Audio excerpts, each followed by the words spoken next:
గ్రామీణ ప్రాంతాల్లో లో వోల్టేజ్ సమస్య పరిష్కార దిశగా రాష్ట్ర ప్రభుత్వం చర్యలు తీసుకుంటుందని, విద్యుత్ సరఫరాపై 95% మంది ప్రజలు సంతృప్తి వ్యక్తం చేయడం కూటమి ప్రభుత్వం పనితీరుకు నిదర్శనమని రాష్ట్ర విద్యుత్ శాఖ మంత్రి గొట్టిపాటి రవికుమార్ తెలిపారు.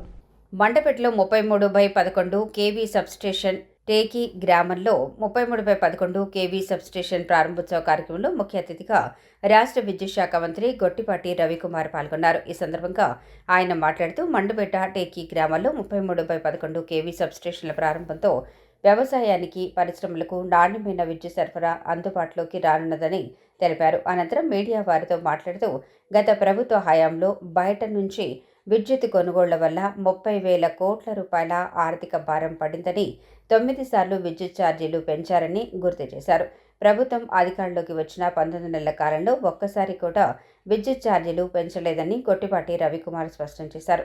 మండపేట ఎమ్మెల్యే వేగుళ్ల జోగేశ్వరరావు, స్థానిక ప్రజాప్రతినిధులు ఎస్ఐకి కె తిలక్ కుమార్ తదితరులు పాల్గొన్నారు.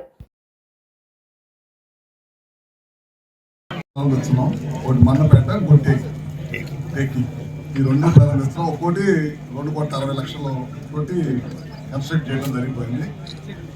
ఈ చుట్టుపక్కల గ్రామాల్లో ఉన్న లో వోల్టేజ్ ఉండకూడదనే ఉద్దేశంతో ఈ కార్యక్రమం చేస్తాం అన్నమాట. ఇందాక ఏమేం చేశారో అన్నీ కూడా ఈ ప్రాంతంలో ఏం చేసాం అన్నీ కూడా మన ఎమ్మెల్యే గారు చెప్పారు. లో వోల్టేజ్ ఉండకూడదు అనేదే మన ముఖ్యమంత్రి గారి ఉద్దేశం. ఎక్కడ కూడా లో వోల్టేజ్ ఉండకూడదు. పబ్లిక్ సాటిస్ఫాక్షన్, ఎవరన్నా వెళ్ళి కరెంటుకి సంబంధించి ఏ విధంగా పని జరుగుతుందంటే 100కి 95% పైన, 96% పైన సాటిస్ఫాక్షన్ ఉండాలి. పబ్లిక్కి బాగా పనిచేయాలనే ఉద్దేశంతో వాళ్ళ అన్ని చోట్ల సబ్స్టేషన్స్ గడిచిన 5 సంవత్సరాల్లో సబ్స్టేషన్స్ నిర్మాణం కానీ, లేకపోతే అగ్రికల్చర్ కనెక్షన్స్ ఇవ్వడం కానీ ఏ ఒక్క కార్యక్రమం కూడా చేయలేదు. ఈ ప్రభుత్వం అధికారంలోకి వచ్చిన తర్వాత ఒక్క వ్యవసాయదారులకు అగ్రికల్చర్ కనెక్షన్స్ 75,000 కనెక్షన్స్ ఇచ్చాము ఈ రాష్ట్రంలో. ఎక్కడ కూడా ఇవ్వనన్ని కనెక్షన్స్ ఇచ్చాము ఈ 19 నెలల్లో. అది కాకుండా సబ్స్టేషన్స్ నిర్మాణం చాలా పెద్ద ఎత్తున చేస్తున్నాం. ఎస్పీడీసీఎల్, సిపిడిసిఎల్, ఇది ఈపీడీసీఎల్ అన్నమాట. దాదాపు ఇప్పటికీ 200 సబ్స్టేషన్స్ కట్టంగానే టెండర్ల దశలో కానీ వివిధ దశల్లో ఉన్నాయి.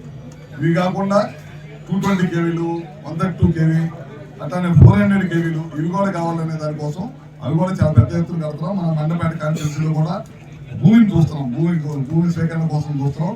ఇందాక పొద్దునే మన ట్రాన్స్పో అధికారులు, మన కలెక్టర్ గారు వీళ్ళందరూ కూడా వచ్చారు. పొద్దున్నే మన రాజమండ్రిలో రివ్యూ మీటింగ్ పెట్టుకున్నాం.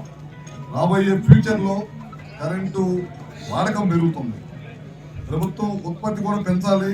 దాంతోపాటు ట్రాన్స్మిషన్ లైన్స్ కానీ, లేకపోతే సబ్స్టేషన్స్ నిర్మాణం కానీ వేగవంతంగా చేయాలనే ఒక ప్రణాళికతోటి ముఖ్యమంత్రి గారికి ఈ దేశంలో ఎవరికి లేనంత అనుభవం ఉంది వ్యవస్థ మీద, విద్యుత్ వ్యవస్థ మీద. అందుకని ఆయన సూచనల మేరకు ఈ కార్యక్రమాలన్నీ కూడా చేసుకుంటాం, ముందుకెళ్తున్నాం.